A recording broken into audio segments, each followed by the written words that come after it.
आपण सगळ्यांनी शाळेत काय शिकलो की कृषी क्रांती ही मानवासाठी एक खूप मोठी प्रगती होती, एक वरदान होतं. पण काय होईल जर मी तुम्हाला सांगितलं की हीच गोष्ट इतिहासातली सगळ्यात मोठी फसवणूक होती? चला, या धाडसी विचाराच्या मुळापर्यंत जाऊया. हो, मला माहिती आहे, हे ऐकायला खूपच धक्कादायक वाटतं, पण पुरावे एका अगदी वेगळ्याच कथेवर शिक्कामोर्तब करतात. आज आपण याच धाडसी विचाराचा मागोवा घेणार आहोत, जो आपल्याला इतिहासाकडे बघण्याचा आपला दृष्टिकोन बदलायला नक्कीच भाग पाडेल. आपल्याला साधारणपणे काय सांगितलं जातं की शेतीचा शोध लागला आणि माणसाचं आयुष्य एकदम सोपं झालं. भटकंती संपली, स्थैर्य आलं, म्हणजे प्रगतीची एक सरळ सोट सुंदर कथा.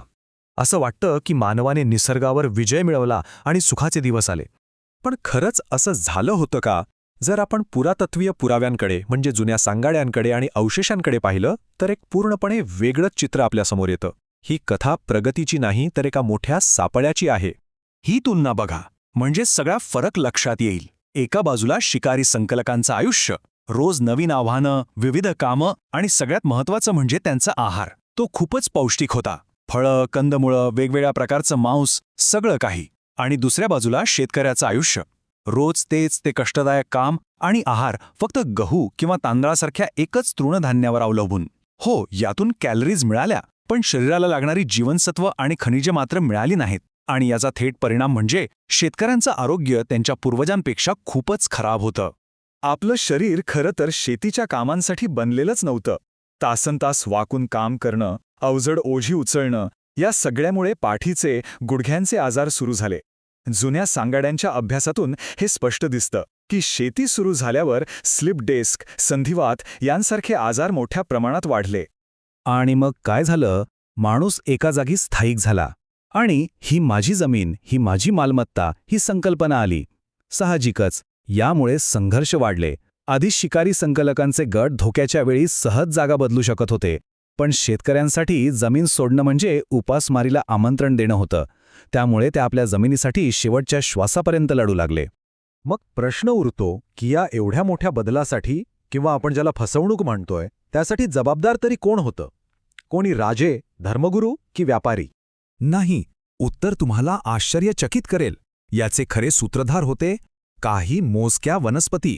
हो, गहू, तांदूळ आणि बटाटा यांसारख्या वनस्पती. खरं तर असं म्हणणं जास्त योग्य ठरेल की त्यांनी माणसाला नाही तर माणसाने त्यांना नाही, वनस्पतींनीच माणसाला पाळीव बनवलं. जरा फक्त गव्हाच्या दृष्टिकोनातून विचार करून बघा. 10,000 वर्षांपूर्वी ते फक्त एका लहानशा भागात उगवणारे एक जंगली गवत होतं. आणि आज ते पृथ्वीवर तब्बल 2.25 दशलक्ष चौरस किलोमीटरवर पसरलेलं आहे. उत्क्रांतीच्या दृष्टिकोनातून पाहिलं तर गहू ही इतिहासातील सर्वात यशस्वी वनस्पती आहे. आणि हे यश त्याला कसं मिळालं? तर माणसाकडून आपली सेवा करून घेऊन. आता डोमेस्टिकेट हा शब्द बघा. याचा अर्थ आहे पाळीव करणे. हा शब्द लॅटिन डोमस या शब्दावरून आलाय, ज्याचा अर्थ होतो घर. मग आता विचार करा, घरात कोण बंदिस्त झालं? गहू नाही, माणूस. आपण म्हणजे सॅपियन्स गव्हाची काळजी घेण्यासाठी, त्याला वाढवण्यासाठी घरांमध्ये आणि वस्त्यांमध्ये बंदिस्त झालो. तर मग खरं पाळीव कोण झालं? आणि याच प्रक्रियेला लक्झरी ट्रॅप किंवा चैनीचा सापळा असं म्हणतात. हे काही एका रात्रीत घडलेलं नाहीये बरं का. ही छोट्या छोट्या निर्णयांची एक मोठी साखळी होती. प्रत्येक पिढीला वाटलं, अरे आपण थोडे जास्त कष्ट केले तर आपलं पुढचं आयुष्य सोपं होईल.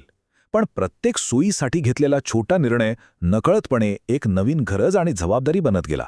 आणि हळूहळू हा सापळा इतका घट्ट झाला की त्यातून बाहेर पडण्याचा मार्गच बंद झाला. इथेच या सापळ्याचे खरे परिणाम दिसतात. अपेक्षा काय होती की जास्त अन्न मिळेल, आयुष्य सुरक्षित होईल. पण वास्तव काय होतं? जास्त अन्नामुळे लोकसंख्येचा स्फोट झाला आणि मग त्या वाढलेल्या तोंडांना खायला घालण्यासाठी आणखी जास्त शेती करणं भाग पडलं. याचा परिणाम असा झाला की वैयक्तिक पातळीवर प्रत्येकाच्या वाटेला कमी अन्न येऊ लागलं. लहान मुलांना धान्याची पेज दिली जाऊ लागली, ज्यामुळे कुपोषण आणि रोगराई वाढली आणि बालमृत्यूचं प्रमाणही वाढलं. आणि मग एक वेळ अशी आली की लोकसंख्या इतकी वाढली होती की शिकारी संकलनाने तिचं पोट भरणं शक्यच नव्हतं. म्हणजे मागे फिरण्याचे सगळे दोर कापले गेले होते. हा सापळा आता पूर्णपणे लागला होता. आणि हा जो सापळा आहे ना, तो फक्त इतिहासातच होता असं नाही, तो आजही आपल्या आजूबाजूला आहे. बघा ना, ईमेलचा शोध कशासाठी लागला? संवाद सोपा करण्यासाठी. पण आता आपल्याकडून 24 तास उपलब्ध असल्याची अपेक्षा केली जाते. म्हणजे आयुष्यात निवांतपणा येण्याऐवजी ताण आणखी वाढला. मग प्रश्न येतो की या सगळ्याचा कोणाला तरी फायदा झाला का?